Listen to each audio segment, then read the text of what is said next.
ng social bookmarking. So, how they interact. So, paano yung interaction ng people sa yung community. So, by means of tagging the website. So, alam nyo yung tagging.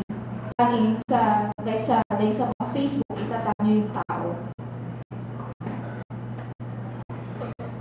Social news. Some examples of these are the propeller and ready. So, ang interaction nito is by means of voting and commenting. Social networking, of course, you are familiar kung ano yung social networking. So, sino yung nakapanood na dito ng social networking? Wala din. Wala ba? Yeah, social networking. So, ang example nito ay Facebook, Multiply, MySpace. Sobrang dami ng klase ng social networking. So, adding friends, commenting on profiles, joining groups, having discussions. So, ito yun, social photo naman. So, yung two familiar na website na pwede kayong mag-member is yung YouTube and Flickr. So, you can communicate by means of commenting and photo sharing, video sharing. So, what is social networking?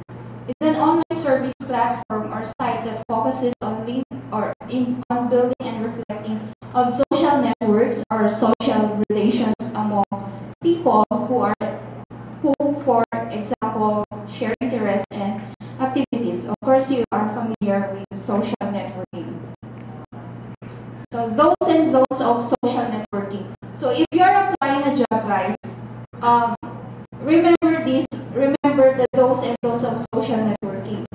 Don't post inappropriate content. Of course, sino naman ang matutuwa kung makikita ng HR yung ipopost mo na against sa isang tao or anything.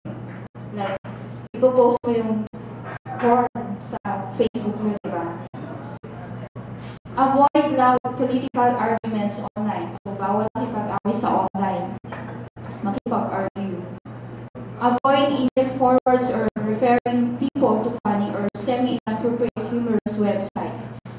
Don't criticize your company, clients, colleagues, partners, or competition.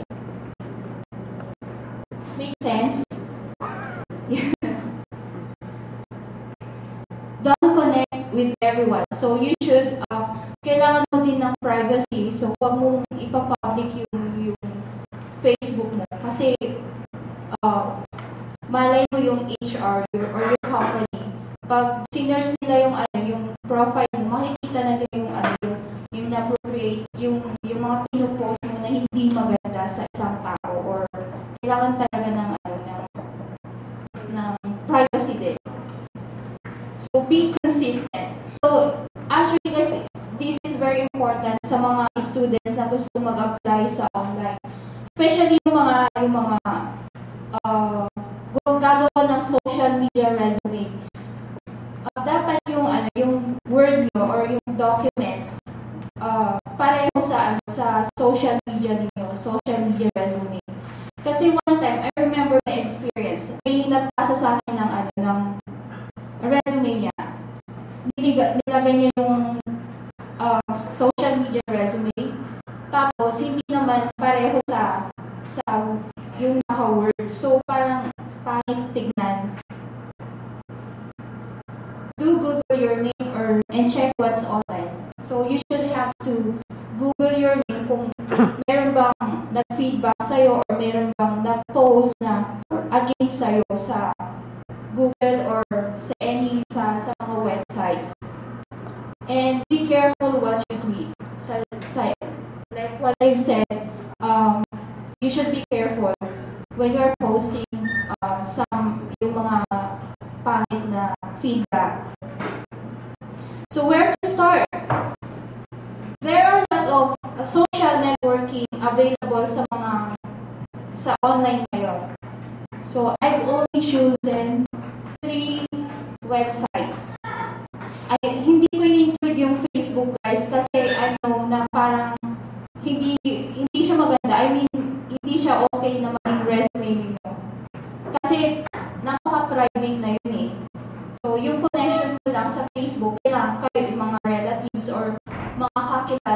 So, huwag kayong basta-basta mag-a-add ng mga tao, especially sa mga nag-a-apply ng trabaho. So, LinkedIn. So, actually, why LinkedIn? So, 95% of companies ay nasa-search or nag-hire sa LinkedIn. So, familiar kayo sa LinkedIn? Hindi rin. So, you should be a member. So, kailangan nyo mag-register dito. So, it's the world's largest professional network. It has 50 million people, professional na member dito. Allows for an exchange of knowledge, ideas, and opportunities with other network of professionals. So, pag naging member kayo dito, you should participate yung sa forum, especially kayo mga guys.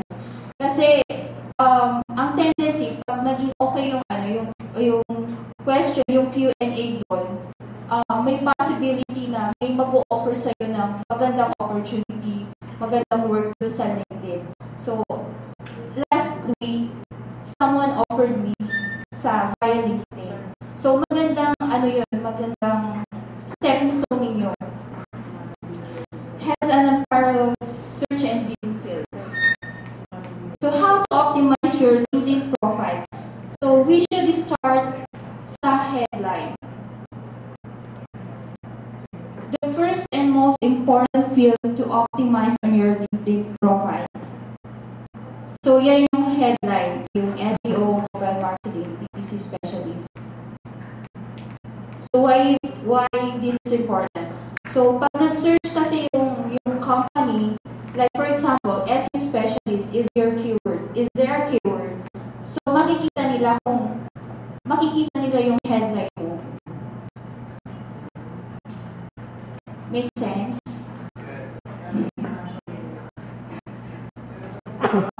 The first thing a searcher sees when searching on LinkedIn. Profile summary.